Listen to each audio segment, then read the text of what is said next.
Hello everyone, welcome again to my channel.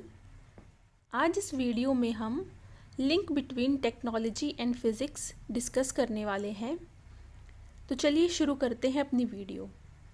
एक तरफ technologies दी गई हैं और एक तरफ साइंटिफिक प्रिंसिपल्स। तो सबसे पहले हम बात कर लेते हैं अपनी फर्स्ट टेक्नोलॉजी की, जो है सोनार। सोनार के पीछे जो साइंटिफिक प्रिंसिपल यूज़ होता है वो होता है reflection of ultrasonic waves. Second है हमारा एरोप्लेन, इसमें बर्नौलीज थ्योरम यूज़ होती है। थर्ड टेक्नोलॉजी है रॉकेट प्रोपल्शन, इसमें Newton second and third law of motion use होता है। फोर्थ है हाइड्रो इलेक्ट्रिक पावर, इसमें conversion of gravitational energy into electrical energy use होता है। इसके बाद फिफ्थ है हीट इंजन एंड रेफ्रिजरेटर, ये जिस साइंटिफिक प्रिंसिपल को यूज़ करता है वो है लॉज ऑफ थर्मोडाइनमिक्स को। सिक्स्थ है इलेक्ट्रिक जनरेटर, इसमें इलेक्ट्रोमैग्नेटिक इंडक्शन यूज़ होता है। सेवन्थ है radio, television and wireless telegraphy, इसमें प्रोपगेशन ऑफ इलेक्ट्रोमैग्नेटिक वेव्स का यूज़ होता है। एट्थ है ऑप्टिकल फाइबर्स, इसमें जो है total internal reflection of light use किया जाता है। नाइन्थ है लेज़र, लेज़र जो है वो एम्प्लीफिकेशन पे बेस्ड है। इसके बाद tenth nuclear reactor, nuclear reactor जो है वो न्यूक्लियर फिजन पे। तो ये हमने टेक्नोलॉजीज़ देखी और जो भी साइंटिफिक प्रिंसिपल्स इनके पीछे थे वो हमने देख लिए। ये भी इम्पॉर्टेंट है, कई बार इसमें से भी डायरेक्ट क्वेश्चन पूछ लिया जाता है। इसके बाद हम डिस्कस कर लेते हैं कंजर्वेशन लॉज।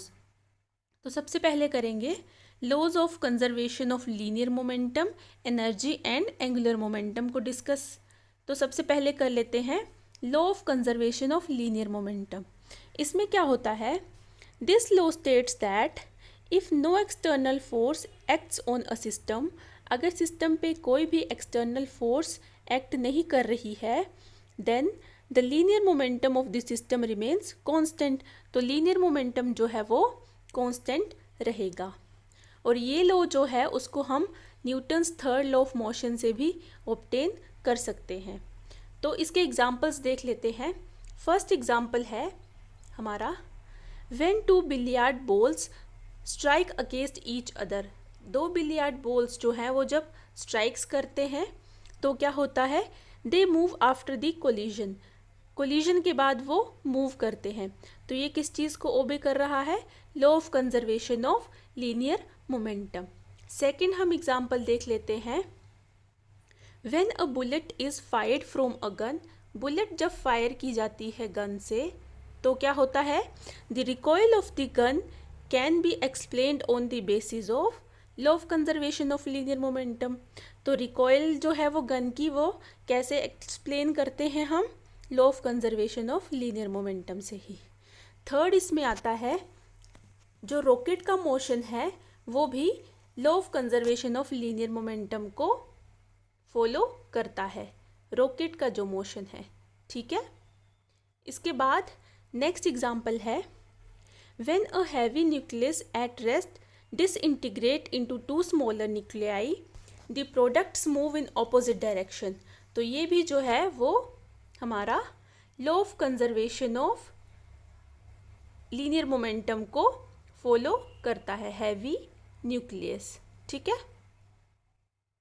तो ये हो गए हमारे examples law of conservation of linear momentum के। इसके बाद सेकंड लॉ है हमारा law of conservation of energy. तो law of conservation of energy जो है वो क्या स्टेट करता है, it states that energy can neither be created nor be destroyed. यही पढ़ा है ना हमने कि law of conservation of energy क्या होता है, energy can neither be created nor be destroyed, however it may change from one form to another, right. तो इसमें जो एग्जांपल्स हैं वो हम देख लेते हैं। फर्स्ट एग्जाम्पल इसमें हमारा आ जाता है when a body falls freely under gravity, जब कोई भी बॉडी फ्रीली फॉल करती है under gravity, it's mechanical energy remains constant through it's motion. तो उसकी जो मैकेनिकल एनर्जी है वो कांस्टेंट रहेगी मोशन के दौरान। तो इसमें law of conservation of energy होता है। ठीक है, सेकंड एग्जांपल देख लेते हैं। व्हेन अ सिंपल पेंडुलम, जब simple pendulum is made to vibrate, अगर उसको वाइब्रेट किया जाता है तो क्या होता है, its mechanical energy remains the same throughout its motion between its two extreme positions. उसकी जो दो एक्सट्रीम पोजीशंस होती हैं उसमें जब वो मोशन करता है तो सिंपल पेंडुलम जो है वो उसकी मैकेनिकल एनर्जी जो है सेम रहती है। राइट। इसके बाद थर्ड एग्जांपल देख लेते हैं। थर्ड एग्जांपल है the release of energy in nuclear fusion and fusion. Fusion और फ्यूजन में जो भी न्यूक्लियर एनर्जी रिलीज होती है वो किसके अकॉर्डिंग होती है, law of conservation of mass and energy के अकॉर्डिंग होती है। ठीक है, तो ये थे examples law of conservation of energy के। इसके बाद हम डिस्कस कर लेते हैं law of conservation of angular momentum. तो law of conservation of angular momentum क्या होता है, it states that if no external torque acts on a system, then the total angular momentum of the system always remains constant।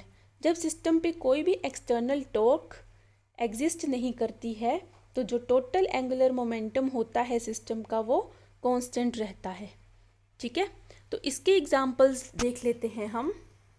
First example है इसका, when a planet moves around the sun in an elliptical orbit, its velocity increases when it is close to the sun and decreases when it is far away from the sun।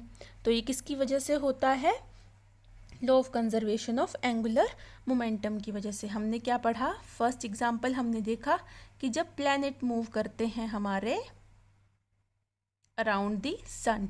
ठीक है, second हम देख लेते हैं, the alarming high speeds in inner layer of the whirlwind in a tornado can be explained on the basis of this law।